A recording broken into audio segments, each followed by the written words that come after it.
Welcome to our conversation on the Silk Road, A Living History with Christopher Wilton-Steer, photographer and head of communications at the Aga Khan Foundation UK, and Dr. Ulrike Al-Khamis, CEO of the Aga Khan Museum. My name is Karim Udwani, and I'm head of programs at the Ismaili Center, Toronto. Today, we're delighted to hear from Christopher about his 40,000 kilometer journey across the historic Silk Route, a journey that spanned 16 countries and was no doubt an unforgettable experience. Christopher's photography is on display now at the Ismaili Center, Toronto and the Aga Khan Park. We invite you to visit us throughout the winter and into March of 2022 to experience this beautiful exhibition.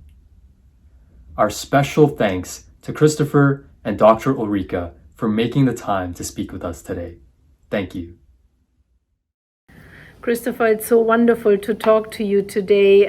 Thank you for being with us, and thank you for giving us your wonderful photography exhibition in the Aga Khan Park. The first thing I wanted to ask you, really, because it always fascinates me, is how did you come to do what you do? What pulled you and what drove you on your trajectory and to where you are now? Thank you, Dr. Ulrike, for having me for this conversation today, and to the museum and to the Ismaili Center at Toronto, and of course the Aga Khan Park as well. Interesting question. I hope I don't give too long-winded an answer to this, but I think as a subject matter, the Silk Road has been something that interested me for a long time. I think just those words, the Silk Road, from a young age. At school, I must have heard that and thought, what is that? I'm intrigued about it. It seemed to evoke all sorts of interesting ideas in my mind. And that probably sat there for quite a long time. And I ended up, actually I'll take a step back. At university, I'd studied art and architectural history at Edinburgh University, which Dr. Ulrike, we've spoken about. You also studied there. And there, one of the courses I studied was called Islam and Art. And that really opened up a whole world to me about some of the civilizations and cultures that had existed, certainly in the Islamic world, but of course that incorporates a great deal of what we know of the Silk Road. And so again, my mind was whirring with ideas about this sort of, idea or region or expanse. And then after university, my first job was working for a publishing company in Beijing. And I would fly back and forth a few times from London to Beijing, and I'd look out the window, and it really, honestly, I was just like, I don't know what's out there. There's a whole world out there, the kind of 10-hour, 11-hour plane journey that I knew very little about. So I was intrigued further, and then I had heard of some people in Beijing traveling back to Europe by motorbike, and that was in 2007. And I kind of imagined, this would be surely the most ultimate journey to make. But again, I couldn't do anything at that point. And then several years later, I was working for the Aga Khan Foundation. And so I had started to travel to some of the countries where we work in Central Asia and in South Asia as well. And my interest in photography by that stage had sort of started to grow quite a bit, and I was going on communications missions and documenting some of our work there. I would do my own travels to parts of the region, and started to imagine, okay, I think there's a project here. I think there's a way of talking about the work of the Aga Khan Development Network. There's a way of sating my own curiosity and interest, and I think it's by telling this story about the Silk Road. And so I had started planning and thinking about this a few years ago. And then in 2019, I set off from London King's Cross, one end of Eurasia, and set off eastward. And 4 months later, arrived in Beijing and traveling through about 16 countries. And I was very keen to tell this story about the people, places, and cultures that lie along the Silk Road, and to look at how these cultures and civilizations had influenced one another historically, but continue to do so today. And hopefully some of what you see in the Aga Khan Park takes you a little on that journey that I took in 2019. It is incredible and incredibly brave as well to just set out. And obviously you were also seeking for something when you set out on that journey. But what is it that made you choose photography as a medium. What is so fascinating to you about this particular art form? And also, when you use your camera and you aim it at a scene or a motif, what is it that you really want to capture there? Well, I'm a self-taught photographer. I think most people are, because everyone has one on their phones now these days. But it was strange when I was at university. I remember having this feeling that I was, even though I was a younger man then, I had this feeling that I was forgetting what was happening in my life, and that what happened last summer or 2 years ago. Yes, I could remember some of the larger things that occurred, but there were so many details that I was just living and then forgetting, and that was the end of it. And I was kind of terrified by this thought, and I started at that point keeping a journal, but it was very I found it hard to be totally honest with the journal, and I would just write, I got up at 8 o'clock or whatever it was, probably more like 12 o'clock back then, and this is what I ate, and it was pretty dull, but it did do the job of documenting what exactly was happening. And then it was later that I found photography and thought, okay, this is a way that I can take pictures, and there are ways in which I can hang my memories on these pictures, so that when I see that picture, I can see a picture of my wife and I here in Beijing, just off screen, and not Beijing, it's actually in Western China, and immediately my mind is full of all the sounds and smells and thoughts that I was probably having that day. And so it's a way for me to kind of travel back into my own past, and so photography really appealed for me on that front. I think I mentioned earlier I'd studied art and architectural history, and so the visual world and visual medium has always been something that really appealed to me, that spoke to me. I'm dyslexic, and I think one of the benefits of dyslexia, I think it allows you to sort of conceptualize things slightly differently, or visualize things differently. And so again, photography kind of brought to me some ability to capture the world. And I think that search for beauty as well through photography, whether it's a piece of art or architecture that I'm photographing, or somebody's face, it's sort of my vision of what I find interesting about the world or beautiful about the world. And so photography gives me ability to capture some of that. The other thing I find, I was thinking about it the other day, is the purpose that it gives you, photography. When you've got a camera in your hand, you can go somewhere and you have a reason to be there. It feels to me beyond just looking around. I give you an example. I was recently in Cornwall, and I saw this boat coming in, this trawler, and I was thinking, God, I really want to photograph some of these fishermen coming in. And so ran down the pier and got to this boat and started taking photos, and it was taking lots of crab off the boat, but I had to wait for ages in order for these crab to start emerging after all the ropes had been tied and everything. And then the crab kind of started coming off the boat, and I was photographing, but I couldn't really see the crab. And so I said to the captain, can I come on board and kind of get a better angle? And they debated it for a little while. And he said, yeah, come on. Suddenly I was on this boat looking down into this hull, and there were 5 men sitting on this whole mountain of crab filling up these buckets. And then they said, you can go downstairs if you want and get another view. And suddenly I just had this whole story about this sort of fishing boat and this crab. And I was thinking, maybe I should ask them if I can go out on the boat for a few days with them. And suddenly this whole world of possibility had opened up to me, because I had a camera in my hand. I was wanting to go deeper into the story.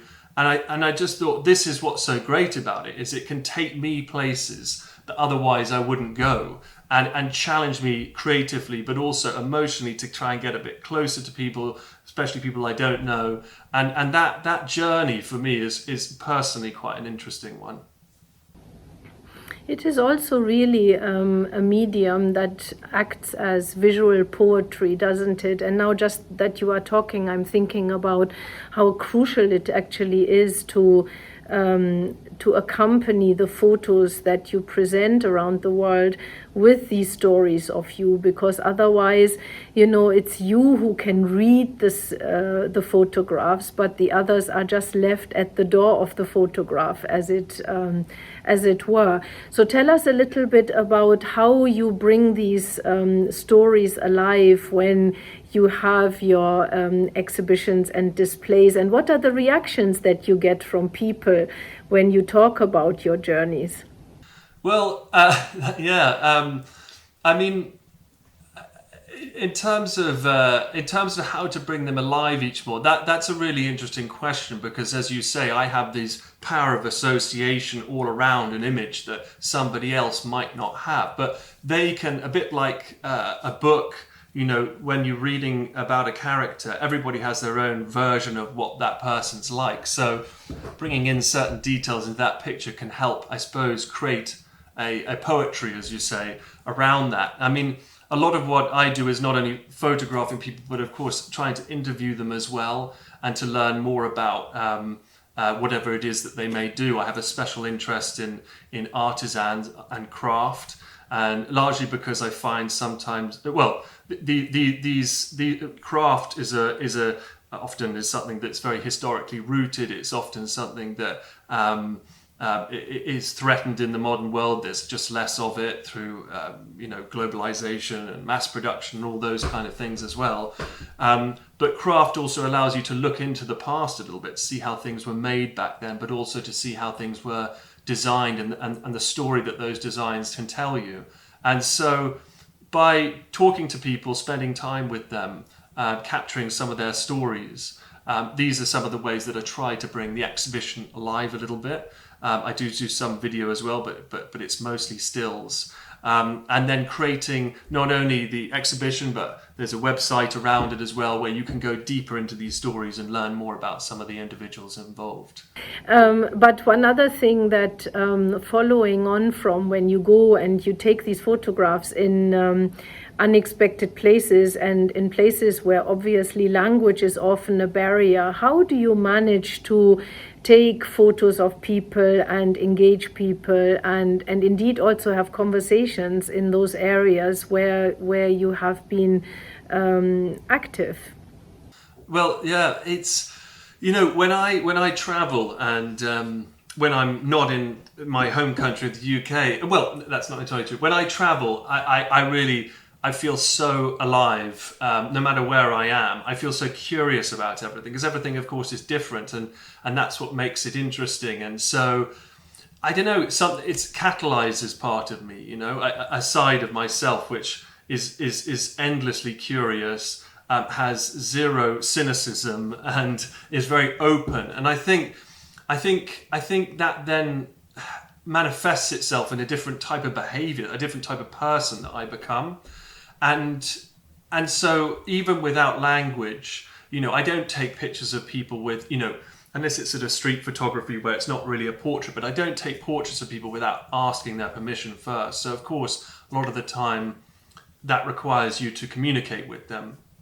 And often it's just a case of being somewhere for a while, sitting there, making people feel more comfortable with my presence without taking any photographs. And then often it can be just a case of smiling, open body language, the simple thing of pointing at camera, pointing at you, can I take a photo, miming what that may be, and just, showing my curiosity and interest, and that this is a genuine thing to that person, and more often than not, they're open to it. Some people I find easier to photograph than others. There's always a question mark over photographing children. Even if they say yes, you have to be careful about that. There's always a question in many parts of the world. There's a question mark about photographing women, and pretty much everywhere in the world. Just there's a different dynamic between a man and a woman taking photographs of each other, no matter where you are. And often I find I'm drawn to people in their sort of 70s and 80s, because they are just always up for a photograph, and I find them incredibly approachable. So I probably have way more photographs of older people than younger people, but that's just me. Emotionally, it can be more difficult to photograph younger people, but something I'm always practicing at. And when you look back now over your experience along the Silk Roads, how has that experience changed you? And I'm asking you that as a person and as an artist. Well, the change that occurred in me had already begun to occur by the time that I had finished the journey and in previous trips to the region. And I think, one thing I've realized from traveling, especially to Asia, Central Asia, Middle East, and South Asia, is things like hospitality, which the art of hospitality, the culture of hospitality, doesn't really exist in my Western world, in the UK, as much. I don't know really what form it takes here. It's very odd. Everything's quite transactional. Whereas those regions that I traveled to, I've been met in many places by people who have very little, who will give whatever they can to support you, to whether that's a meal, a cup of tea, a lift somewhere. There's an openness there and a willingness to help one another, which seems to be absent from other parts of the world. And that is just incredibly humbling in a way. And there's that, when everybody's at that level, then it encourages you yourself to give more. And I think that's one of the things that has sort of, rubbed off on me, is to try to be humble and to respect parts of the world that otherwise, I don't know, these things don't get spoken about that much, but there's some enormous value to this humility and to this generosity of spirit that seems to have been lost in other parts of the world. So I've definitely tried to, I don't know, not that I necessarily have brought this into myself, but noticed it elsewhere and thought, how do I use this? How can I use this? How to incorporate this into my life a little bit more? And also how to tell stories about it myself, to sort of champion it, so to speak, in some small way. Again, I've rattled on and on a bit there, so I've forgotten the second half of your question. No, that's good. As a person and as an artist, how has it changed you, and how your seeing, has your seeing matured through the lens, as it were? That's an interesting question. I find it quite hard to be self-analytical on this level. Maybe it sort of exists on a kind of a part of my psyche that I find quite difficult to access. Let me see if I can come back to that. But I'd like to throw something back at you, Dr. Ulrike, because you mentioned what have I taken away from the places I've travelled to. I wonder, we've spoken a little bit before about some of the things that you've taken away as well, and I found those really quite interesting. Well, my 10 years in the Middle East, and particularly in the United Arab Emirates, taught me many things about myself as a person and as a professional. And for sure, the hospitality you were talking about is something that is humbling and that we should really bring back into our lives here in the West much more. But what also fascinated me in particular is the realization, particularly living in a country like the UAE with 200 different nationalities, and now actually also here in Canada, where the situation in Toronto is very similar. You realize that the way that you were conditioned into life and your opinions about how life should be lived, how things should be done, is only one of millions and billions of different approaches to life and of opinions as to how things should be done and how life should be lived. And that really opened up a whole new horizon of possibility for me, in the sense that I realized that those things that I took for granted and that I was conditioned into as a young German girl and then living in the UK before I went to the Gulf, are relative, and there are many solutions that can be found to the challenges of our lives that lie in other cultures, and it gives you a great level of humility and opportunity to listen to what other people have to bring to the table of humanity. And that is really what stayed with me. So for me now, meeting someone from any different culture is a gift and is an opportunity to learn more, to probe more into how they live their lives, how their wisdom helps them through every day, how their cultural and spiritual backgrounds meld into my cultural and spiritual melting pot. So it has really helped me to recognize that the world is the most fascinating kaleidoscope of cultures and peoples that all add value rather than something that I should exclude myself from and be afraid of. Wow, that's really fantastic. I wholeheartedly agree. Christopher, one other thing that fascinates me about your journey along the Silk Roads is that coming together of tradition and modernity or contemporaneity. Because in the West, of course, many people have this romantic vision of a timeless space in Asia where people wear these wonderful age-old costumes and live wonderful age-old lives among beautiful turquoise blue domed mosques and palaces and madrasas and caravanserais. How is the reality like on the ground? How did you see that coming together of tradition and modernity? Well, it's interesting because one of the reasons I was interested in the Silk Road as an idea was not only because of its historical sort of manifestation or it as a historical idea. It's also because, as you'll know, the Silk Road is being reimagined today on this enormous scale, mostly led by China through its Belt and Road Initiative. But also with 80 other countries that lie across Eurasia and elsewhere as well. And this is going to see, trillions of dollars invested into, bridges, railway lines, ports, all sorts. So, the Silk Roads, as the historical version, had sort of fallen away. These trade links had sort of fallen into disrepair centuries ago, but now today this huge new investment is coming, and so Central Asia particularly and the Middle East is changing again with these new Silk Roads and these new investments. So I was kind of interested to capture some of that as well.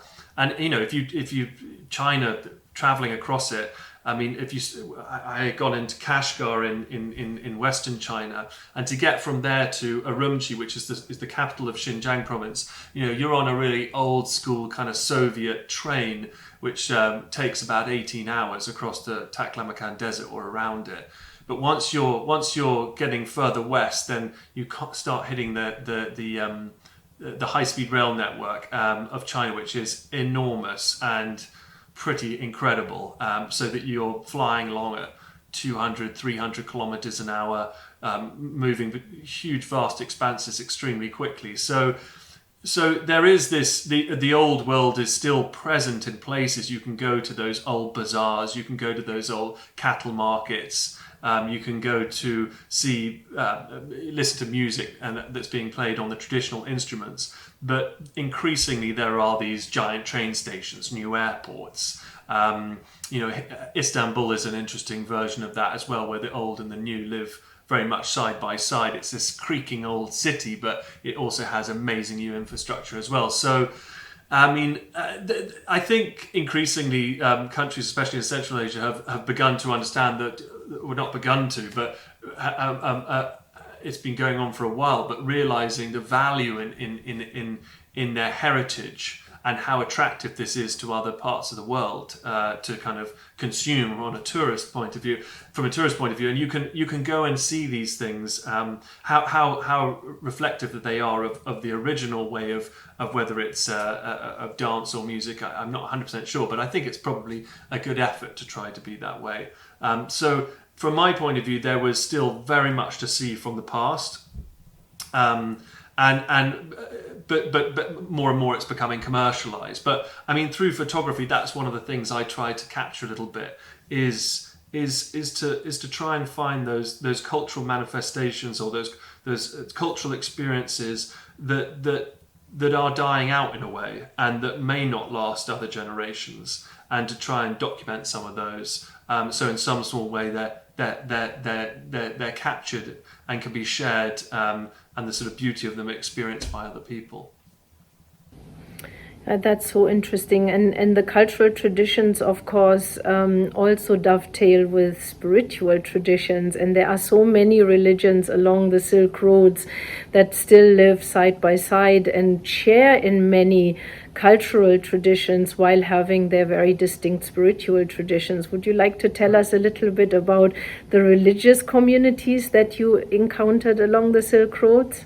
Yeah, I mean, of course, I started in Western Europe, so it's mostly a Christian communities that live there, but you see, of course, churches and cathedrals everywhere. But as I moved eastward, and I think it was in the Balkans, in Bosnia and Herzegovina, I first heard the azan, publicly, and so suddenly you felt like you were moving into this other world, which of course was once part of the Ottoman Empire, and you see many Ottoman era mosques still there. And then as you move, of course, you're going in. I was into Turkey next, and then into Iran. It was interesting to see some of the remnants of Zoroastrianism still there. There are still some Zoroastrians who live in Iran, and of course in parts of India and Pakistan as well. Although many of their rituals have changed. I visited a Tower of Silence, which is where Zoroastrians historically brought their dead, and where the bodies were, I think a priest took them. There were some rituals that took place, and then their bodies were put atop these towers, and then they were scavenged by vultures and other carrion, because the belief was that the flesh was impure and would pollute the earth if it was put into there. Now that particular ritual is no longer permitted in Iran. So instead, today Zoroastrians bury their dead in a coffin of lime plaster, but again, so that the impure flesh doesn't touch the earth. It was interesting also to learn that Zoroastrians pray 5 times a day, in their case in the direction of the sun, and to reflect on the influences that had on other religious traditions. And then parts of northern Pakistan, I remember seeing lots of Buddhist iconography there, and I think until the 15th century that was the dominant religion of northern Pakistan, that had come from Tibet.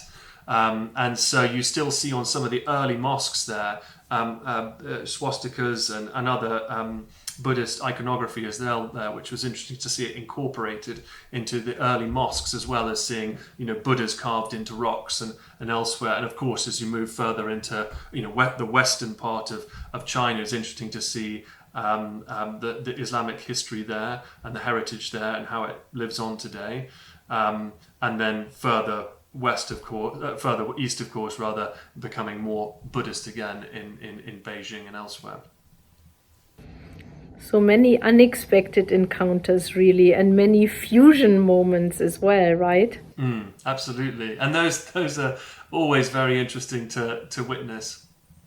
It was really incredible to listen to you, Christopher. I could sit and listen to your stories forever, and I hope that our audiences also enjoyed the evocative stories. Thank you so very much. Thank you so much, Dr. Ulrike, the museum, the Ismaili Centre Toronto, the Aga Khan Park. It's been such a pleasure to talk to you today, and I hope you enjoy the exhibition.